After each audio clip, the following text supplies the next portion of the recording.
신명기는 성경의 5번째이자 토라의 마지막 책입니다. 출애굽 후 이스라엘은 시내산에서 1년을 지내며 하나님과 언약 관계를 맺습니다. 출애굽 세대는 광야에서 끔찍한 여정을 겪고 결국 하나님이 아브라함에게 약속하신 땅으로 들어가기에 부적격 판정을 받죠. 신명기는 모세가 새로운 세대 앞에서 토라를 설명하는 장면으로 시작되고 여기서부터 이 책의 구성과 목적이 펼쳐집니다. 신명기는 모세의 설교 시리즈로서 그가 새로운 세대에게 하나님과의 언약에 신실하라고 권면하는 내용입니다. 책의 중심에 나오는 율법들은 하나님과 이스라엘 사이에 맺어진 언약인데요. 새로운 율법도 있지만 대부분 시내산에서 주어진 율법의 반복이죠. 이 책의 이름도 바로 여기서 왔습니다. 그리스어로 듀테로노미오는 두 번째 율법이라는 뜻이죠. 이 율법들을 중심으로 양쪽에 모세의 설교가 배치되고 각각 두 부분으로 나눠집니다. 그럼 자세히 살펴보겠습니다. 모세는 먼저 그동안의 사건들을 요약하면서 이전 세대가 얼마나 불순종했는지 강조합니다. 광야에서 변함없는 은혜로 공급하신 하나님과 대조되죠. 하나님은 그들에게 벌을 내리시지만 결코 언약은 잊지 않으셨습니다.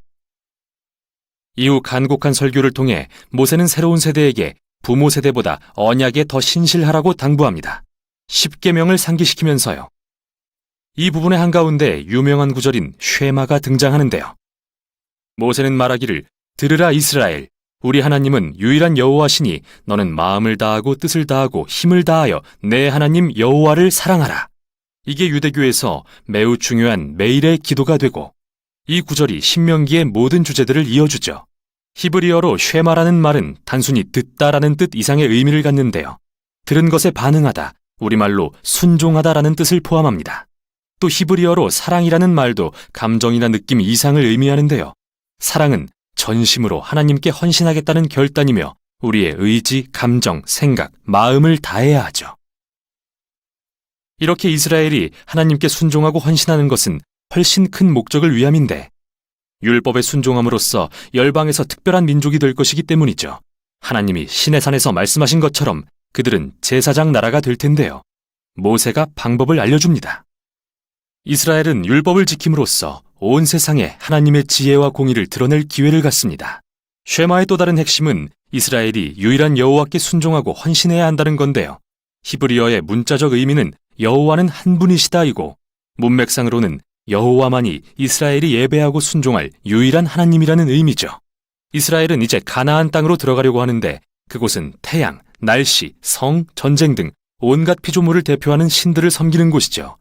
모세가 볼 때 이런 우상을 숭배하는 건 인간을 천하게 하고 공동체를 파괴하지만 창조와 구속의 이스라엘의 하나님을 예배하는 건 생명과 복으로 나아가는 길이었습니다. 이제 신명기의 중심에 율법 모음이 등장합니다. 크게 주제별로 배치되어 있는데 시작은 이스라엘이 하나님을 예배하는 법규입니다. 그들은 중앙의 한 성전에서 유일한 하나님만 예배해야 했고 가난한 사람들을 돕는 것으로도 하나님께 예배를 드렸죠. 예를 들면 모든 이스라엘 민족은 연수입의 10분의 1을 떼어 성전에 드리고 3년에 한 번 다른 10분의 1은 가난한 사람에게 주어야 했는데 이런 법규로 인해 이들은 고대 주변 민족에 비해 가장 정의로울 수 있었고 이는 모두 하나님을 예배하는 것과 연관이 있었죠. 다음은 이스라엘의 지도자의 자질에 대한 법규입니다. 장로, 제사장, 왕은 모두 언약율법의 권위 아래 놓이며 하나님은 선지자들을 보내서 그들이 책임을 다하게 하겠다 하십니다. 이스라엘 주변 민족들은 왕을 신성시하고 왕이 법 위에 군림했지만 이스라엘 지도자들은 율법과 선지자들의 권위 아래 놓였죠.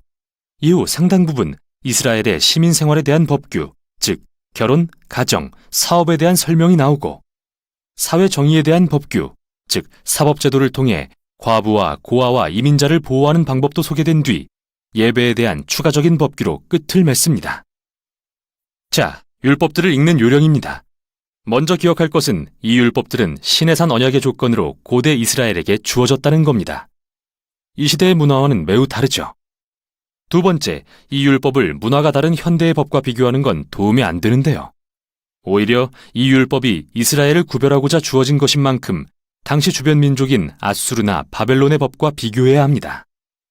그렇게 바라보면 가혹하거나 특이해 보이던 율법이 훨씬 더 명료해집니다.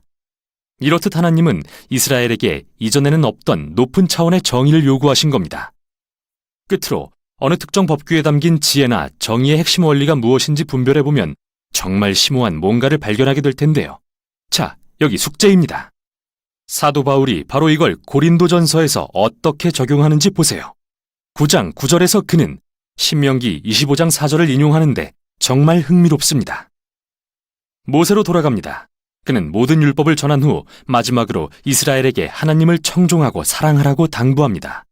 먼저 경고와 최후 통첩을 하면서 만일 하나님의 말씀을 듣고 순종하면 모든 것이 형통하고 하늘에 큰 복을 받지만 듣지 않고 거역하면 기근, 전염병, 황폐, 결국은 그 땅에서 쫓겨날 거라 합니다.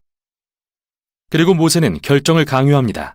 그가 말하길 내가 생명과 사망, 복과 저주, 선과 악을 내 앞에 두었은즉 내 하나님 여호와를 사랑하고 청종함으로 생명을 택하라. 그러나 모세는 다시 말합니다. 내가 죽은 후 너희가 불순종하고 여호와께로부터 돌아서서 그 땅에서 쫓겨날 것을 안다. 우울하죠? 모세는 이들과 수십 년을 함께했지만 그의 소망은 별로 커지지 않았음을 알게 됩니다. 하지만 희망이 아예 없는 건 아닙니다. 모세는 언젠가 포로된 이스라엘이 하나님께 돌아오기만 하면 여호와께서 마음에 할례를 베푸사 그들로 마음과 뜻을 다하여 여호와를 사랑하고 생명을 얻게 하실 거라 말하죠. 이 생생한 비유는 이스라엘의 마음이 근본적으로 잘못되어 있음을 보여줍니다. 고집스럽고 완악한 마음은 모든 인간의 마음과 다를 바가 없습니다. 이 모든 게 에덴 동산의 반역으로 거슬러 올라갑니다. 인간은 하나님이 아닌 자기가 원하는 대로 선과 악을 정의하여 하나님의 선한 세상을 망치고 말죠. 그러나 모세는 어느 날 하나님께서 그의 백성의 마음을 변화시켜 진심으로 그를 청종하고 사랑하게 되어 진정한 생명에 이르게 하실 거라 말합니다. 이 약속은 후에 선지자인 예레미야와 에스겔이 새 마음에 대한 소망으로 선포하죠. 모세는 설교를 경고와 축복의 시로 마무리하고 산으로 올라가 죽습니다. 이렇게 토라가 끝나갑니다. 성경 이야기의 중요한 긴장 관계들은 드러났는데 전혀 해결되지 않았죠. 여자의 후손은 언제 오셔서 악을 물리치실까요? 하나님은 어떻게 이 자손을 통해 세상을 구원하고 열방에 복을 베푸실까요? 어떻게 거룩하신 하나님이 불순종한 백성과 화해하실 수 있으며 백성의 마음을 어떻게 변화시키실까요? 답을 찾기 위해선 성경을 계속 읽어가야 합니다. 그러나 우선 여기까지가 신명기였습니다.